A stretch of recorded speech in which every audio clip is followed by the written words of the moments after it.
Good evening everyone. Welcome to 10 Max. So now we are moving continuation of basic concept. Okay, so second unit தான் complex நம்பருடைய continuation. So இதில் இந்த conversation நம்ம என்ன பார்க்க போகிறோம்னா exercise 2.6 வரக்கூடிய கொஸ்டின் அதோட ரிலேட்டட் எக்ஸாம்பிளை பற்றியும் பார்க்கலாம். அதில் மெயினாக நம்ம இப்போ பார்க்க போகிறது நேம் வந்துட்டு லோக்கஸ்ன்னு சொல்லக்கூடியது. சப்போஸ் ஒரு பாயிண்ட் எடுத்திருப்போம், அந்த பாயிண்ட் வந்துட்டு move on the plain. So ஒரு பிளைனில் மூவ் ஆகுது. பேஸ்ட் ஆன் தி கண்டிஷனை பொறுத்து ஒரு குறிப்பிட்ட டிஸ்டன்ஸ்லேருந்து இன்னொரு குறிப்பிட்ட டிஸ்டன்ஸில் போகக்கூடிய பாயிண்ட்டை தான் நம்ம என்னென்னு சொல்லுவோம், லோக்கஸ். ஒரு வேளை அந்த டிஸ்டன்ஸ் ஒரு சர்க்கிளில் மூவ் ஆச்சுன்னா கண்டிப்பாக அந்த சர்க்கிளில் லோக்கஸ்ன்னு சொல்லிக்கலாம்.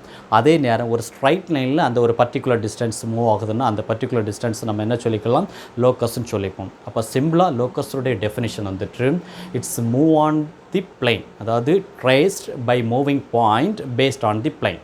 இதுதான் லோக்கஸ்னுடைய டெஃபினிஷன். ஸோ இதனுடைய கண்டினியூவேஷனாக ஒரு இக்குவேஷன், இந்த லோக்கஸை சர்க்கிளுக்கு கூட இக்குவேட் பண்ணும்போது equation of a general circle. So equation of general சர்க்கிளுடைய ஃபார்முலா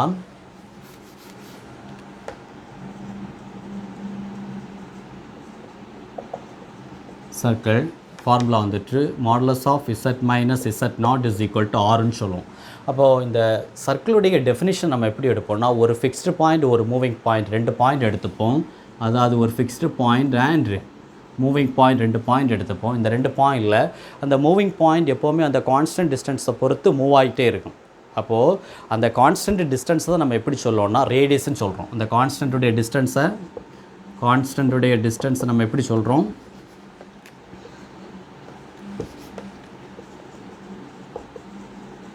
இந்த கான்ஸ்டன்ட் டிஸ்டன்ஸை நம்ம ரேடியஸ்ன்னு சொல்கிறோம்.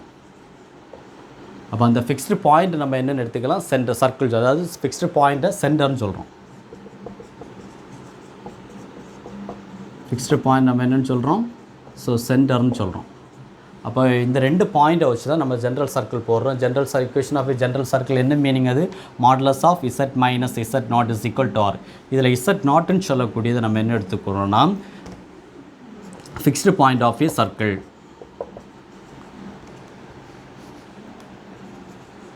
Fixed point of a circle. அதே நேரம் ஆர்ன்னு சொல்லக்கூடிய நம்ம என்ன சொல்றோம், radius of the circle.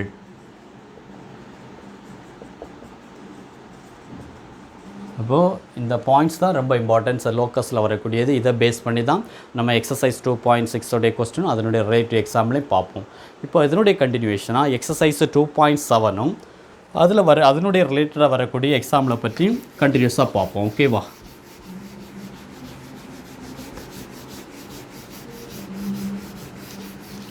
அப்போது அதனோட ரிலேட்டடாக வரக்கூடியது மெயினாக நம்ம இதில் பார்க்க போகிறது போலார் ஃபார்ம். என்ன நேம்? So polar form. இந்த போலார் ஃபார்ம் வந்துட்டு எதை பேஸ்ட் பண்ணி வருதுன்னா, நிச்சயமாக இந்த போலார் ஃபார்ம் வந்து ரெக்டாங்குலர் ஃபார்ம்லேருந்து சின்ன டிஃப்ரென்ஸ். அதாவது ரெக்டாங்குலர் ஃபார்ம் வந்துட்டு ஒரு எக்ஸ் அண்ட் ஒய் வேல்யூ வச்சாலும் நம்ம ரெக்டாங்கிள் வேல்யூ சொல்லிடுவோம். ரெக்டாங்குலர் ஃபார்ம் அதாவது எக்ஸ் ப்ளஸ் ஐஒய்ன்னு சொல்லக்கூடியதான் பேசிக்காக நம்ம என்ன சொல்லுவோம், ரெக்டாங்குலர் ஃபார்ம்னு சொல்லுவோம். இதை நமக்கு வந்துட்டு கிராஃபில் ஒரு ரெக்டாங்குலர் கோஆர்டினேட்டாக போடணும். நிச்சயமாக ஒரு எக்ஸ் அண்ட் ஒய் வேல்யூ தெரிஞ்சுன்னா நம்ம சிம்பிளாக போடுறோம். எக்ஸ் ப்ளஸ் ஐஒய் வச்சு நமக்கு வந்துட்டு எக்ஸ் கமா ஒய்யோட வேல்யூ நம்ம இங்கே பிளாட் பண்ணிடுவோம். அதாவது real axis and imaginary axis வச்சு. அதே நேரம் போலார் கோஆர்டினேட் நம்ம எப்படி பண்ணோம்னா இதே மாதிரி தான். நமக்கு ஆரிஜின்லேருந்து ஒரு குறிப்பிட்ட ஆங்கிள் டிஸ்டன்ஸ் நம்ம கண்டிப்பாக தெரியணும்.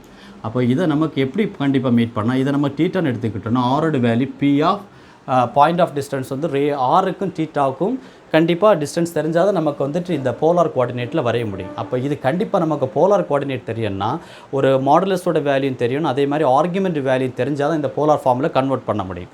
இப்போ எக்ஸாம்பிள்,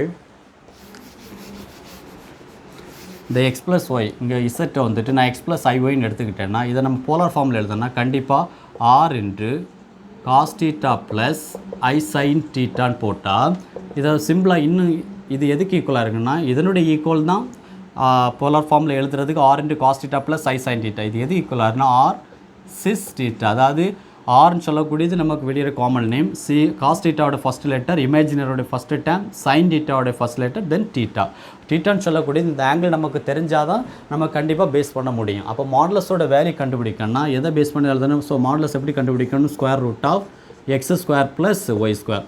அதே நேரம் ஆல்ஃபாவோட வேல்யூ எப்படி கண்டுபிடிக்கிறோன்னா tan inverse modulus of y by x. அதாவது இந்த மாடலஸ் எதுக்காக யூஸ் பண்ணுறோம்னா சில டிஸ்டன்ஸ் பாயிண்ட் நெகட்டிவில் வரலாம், அதை பாசிட்டிவ் நம்ம எடுக்கணும். நிச்சயமாக இந்த மாடலஸ்ன்னு சொல்லக்கூடிய டேம் நமக்கு தேவை. அப்போ இந்த ரெண்டுமே நமக்கு தெரியணும். ஸோ மாடலஸ் எப்படி கண்டுபிடிப்போம்? Square root of x square plus y square. அதே மாதிரி ஆல்ஃபாவோட வேல்யூ எப்படி கண்டுபிடிப்போம்? tan inverse of y by x. அப்போ இந்த ரெண்டுமே எக்ஸ் அண்ட் ஒய் வேல்யூ தெரிஞ்சதுக்கப்புறம் இந்த வேல்யூ வச்சு நமக்கு வந்துட்டு கிராஃபில் பிளாட் பண்ணணும். அதை எப்படி பிளாட் பண்ணோம்னா 4 இப்போ ஒரு சர்க்கிள் இருந்ததுன்னா நிச்சயமாக 4 குவாட்ரண்ட் இருக்கும். அதாவது first quadrant, second quadrant, third quadrant and fourth quadrant.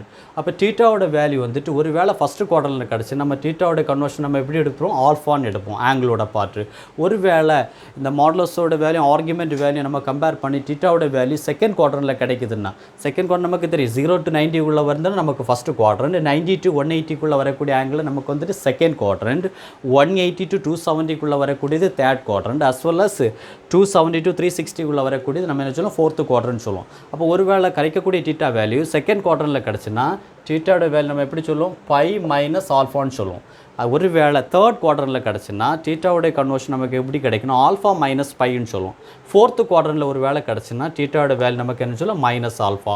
அப்போ இந்த 4 கண்டிஷனும் தெரிஞ்சு plus argument value modulus value தெரிஞ்சாச்சு நம்ம போலார் ஃபார்மில் ஈஸியாக நம்ம அப்ளை பண்ணிக்கலாம். ஸோ இதுதான் இந்த எக்ஸசைஸ் 2.7 அதுன்னு ரிலேட்டட் வரக்கூடிய கொஸ்டின் உள்ள basic concept. Okay, so please listen my dear students. If you have any doubt please put in comment box. I am ready to clarify your doubts. Okay, thanks to viewers. We will continue our next video. Bye bye.